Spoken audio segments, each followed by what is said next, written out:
बहुत समय पहले की बात है। एक गांव में एक किसान रहता था। किसान बूढ़ा था और उसकी पत्नी सुंदर और जवान थी। किसान की पत्नी हमेशा यह लगता कि उसकी शादी बूढ़े आदमी से कर दी गई है।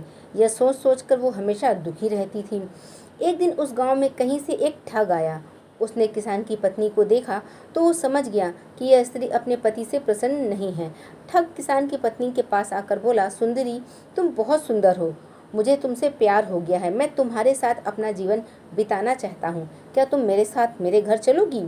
किसान की पत्नी ठग की बातों में आ गई और अपने पति को छोड़कर उसके साथ जाने के लिए तैयार हो गई। दोनों ने भागने के लिए समय तय कर लिया। ठग ने कहा, तुम्हारा पति तो बूढ़ा हो गया है, वो धन क्या करेगा? तुम अपने साथ धन रख लो और जेवर भी रख लेना, भविष्य में हमारे बहुत काम आएंगे। स्त्री ने उस ठग की बातों में पहले ही आ चुकी थी, सो उसके कहे अनुसार घर में रखा धन और जेवर अपने पास रख लिए। रात्रि में जब उसका पति और पूरा गांव सो रहा था, तब ठग के साथ घर से वो भाग गई। सुबह होते होते जब गांव से बहुत दूर निकली तो रास्ते में एक बहुत बड़ी नदी मिली।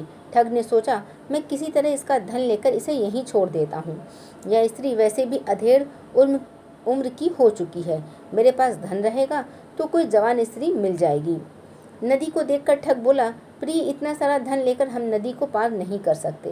पहले मैं इस धन को नदी के पार ले जाकर किसी सुरक्षित स्थान पर रख देता हूँ, फिर तुम्हें नदी पार करवा दूंगा।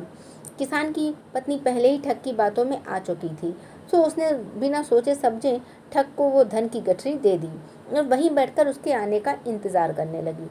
बहुत अधिक समय बीत गया, ठग लौट कर नहीं आया। अब किसान की पत्नी को सारा माजरा समझ में आ गया कि उसका सब कुछ लुट चुका है।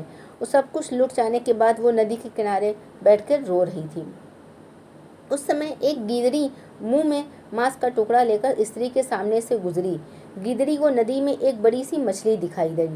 गिदड़ी ने मछली को पकड़ने के लिए उस पर झपट्टा मारा। मछली उछलकर दूर चली गई।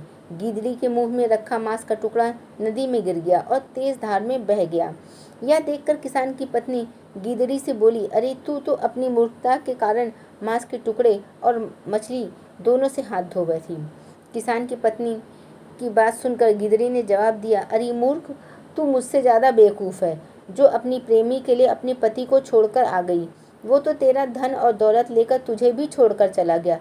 तू तो न घर की रही न घाट की रही। दोस्तों, इस कहानी से हमें ये सीख मिलती है कि छोटी मोटी बातों को लेकर अपनों को धोखा नहीं देना चाहिए, अन्यथा आप कहीं के नहीं रहेंगे, न घर के न घाट के।